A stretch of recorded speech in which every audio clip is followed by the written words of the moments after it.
What is going on, everybody, and welcome back to another Yu-Gi-Oh! Rush Duel video. Today, guys, we are going to go over the new boss fusions for Gakuto and Romin that is set to release in the newest Rush Duel set, which I believe is called Chaotic Omega Rising. And not only will we be going over these new boss fusions, but we will also go over the two new types of monsters that are going to be coming with these monsters as well. So we're going to be having a new type for Gakuto's new boss ace, and we're going to have a new type for Roman's new ace. So this is going to be a very interesting discussion, to say the least. So without further ado, let's not waste any more time and let's jump right into it.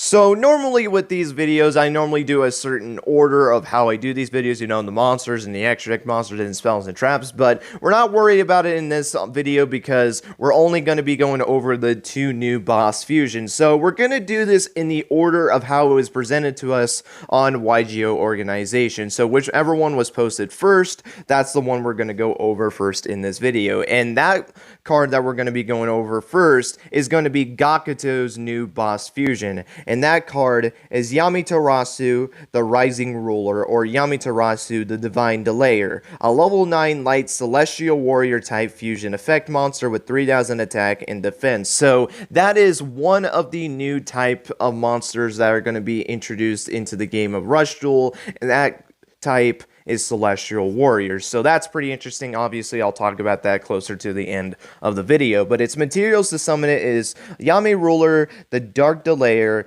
and Valkyrian Sikiri. I believe that's how you're supposed to say that. And its requirement to activate its effect is you can activate this by sending the top card of your deck to the graveyard. The most common requirement on these Rush Duel cards, I swear. And in its multi-choice effect, its first one is until the end of the opponent's next turn, while this card is face up, this card gains 500 attack, and neither player can special summon monsters level 9 or lower in face-up attack position. Okay, and then its second multi-choice effect is change the position of one monster on the field. So this monster seems like it could be really good at stopping your opponent from getting their own fusion monsters out into the field, like their big fusions, like Dragia Star F or Seven's Paladin. It's essentially, this card stops them from getting to that, and any other fusion monsters as well. And I guess any monster that's special summon, like, you know, I know like Witch can special summon Seven's Road Magician, it stops that, but more than likely you're going to be using that first effect to just stop your opponent from special summoning their fusion monsters. And yeah, it also stops you from being able to special summon, but you're gonna have a 3500 attack point monster on the field. I think you'll be able to survive. And then the second effect, to be able to change the position of one monster, that's just nice in order to be able to get over threats that you can't really get over in most scenarios. Like if you are going up against a Millennium Shield, you can switch that monster's battle position. That way you can get over it, since this monster has 3000 attack points. So if something is higher than that, then you can be able to get over it. So it's fine, but here is the thing with this monster.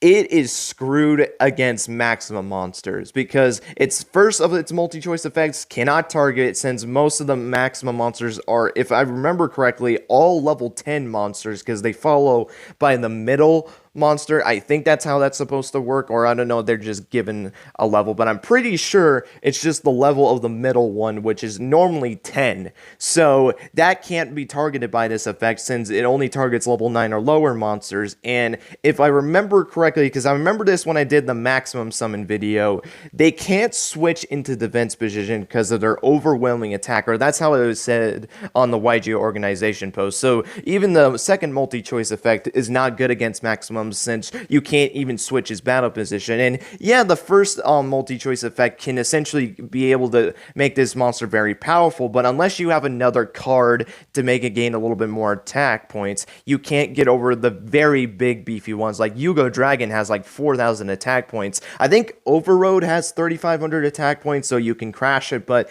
that's it. You're crashing this monster. So you essentially wasted this monster and all the materials that you used to fusion summon it just to crash with a maximum monster. And if they protect that maximum, well, you're just screwed if you don't have your own protection. So it's a cool card. I think it's good against the fusions, or at least that's what I do believe. Again, I'm not good at the Rush Duel game. You guys get the gist of it at this point. This is the 10th video I've done on this. You guys get the point. But, you know, I just feel like against maximums, this card is just not really good at all, but against other players that are just more focused on, you know, their fusion plays and stuff like that, this monster could be a house against those decks because your opponent, if they don't get it set up as quickly as possible, you can activate this monster's effect, and then they're screwed out of their fusion plays, and they might just be done with the game at that point. And being able to get over bigger threats is nice as well by changing battle position. So overall, I don't think this is a bad card at all, just not good against maximum monsters in my opinion. But that's going to lead us into the other new boss fusion monster for this video, and that's going to be Romin's new boss fusion in the form of Candy Live, which, let me start off by saying this, and maybe this is just me, but did anyone else think that the new fusion monster for Romin, her new boss fusion monster, was going to be a Prima Katana fusion? I don't know, maybe that's just me, but I really felt like that was going to be the case. In fact, I felt like that should have been the one to get the new boss fusion, and it's only just because of the fact that we haven't seen Candy that much. I think we've only seen it in the duel against Roa, and that's it. No, we did see it in the Yugioh duel, but we only saw that Candy monster, not Canry D is the one I was thinking of. So we haven't seen Candy that much, so the fact that she's getting, you know, the new fusion boss monster in the form of Candy, I don't know, like, to me that just didn't make sense since, you know, they haven't shown off Candy that much. I was really hoping that it was going to be Prima Katana, but I want to know your guys' thoughts on it. Do you think it should have been Candy, or would you rather prefer a Prima Katana fusion? I would really like to know your guys' thoughts on that. But Candy Live is going to be Romin's new boss fusion. It's a level 9 light Omega Sidekick type fusion effect monster. So that's going to be the other new type of monster in the form of Omega Sidekick. Its attack points are 2800 and its defense is 2400, and its materials are Candy, which I believe is just the vanilla. I think. Yeah, it's just the vanilla one because Canry D is the effect monster, I think. And Sidekick Upper, which I think is one of the new effect monsters that's being released as well. And that's also the same thing, by the way, with Gakuto's new fusion. One of the materials is one of the new monsters that's going to be released. So just wanted to kind of point that out as well before I go into its multi-choice effect. But speaking of which, its multi-choice effect is the first one being you take 2000 damage, then if all face-up monsters your opponent controls loses 3000 attack until the end of the turn. Holy crap, that's a lot of attack point loss. And its second multi-choice effect is you gain 1000 life points, so you can either choose to lose or gain life points. Then you choose one monster, level 7 or higher psychic type, in your graveyard and special summon it face up.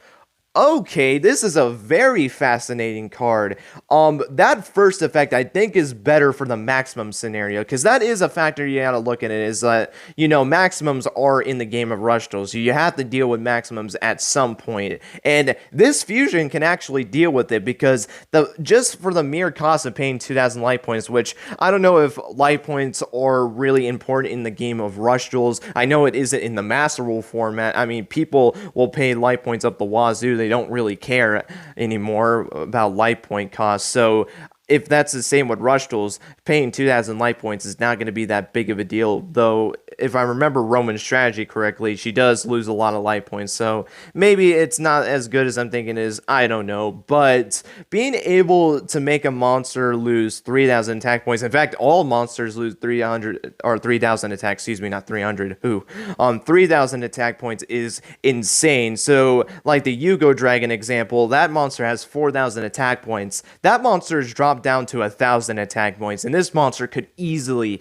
get over that. In fact, a monster, like probably a level 4 monster that just has like 1200 attack can get over a Yugioh Dragon, which is kind of hilarious when you really think about it in hindsight. So that's really good in its own right, but that also depends if life points are really important in Rush Duels. I personally don't think it would matter from my knowledge from the Master Rule format, but obviously the two formats are different, and maybe life points are a little bit more important. But if life points are important, then you can gain 1,000 life points with the second effect and get a level 7 or higher monster from your graveyard and being able to summon it. So that's actually really strong. So you can be able to get back a powerful level 7 monster, and you can use its effects and probably get your combos going and go off to the races. So honestly, that's not a bad effect either, being able to get back one of your powerful monsters onto your field. So overall, I think these two effects on this monster are actually pretty strong in their own rights.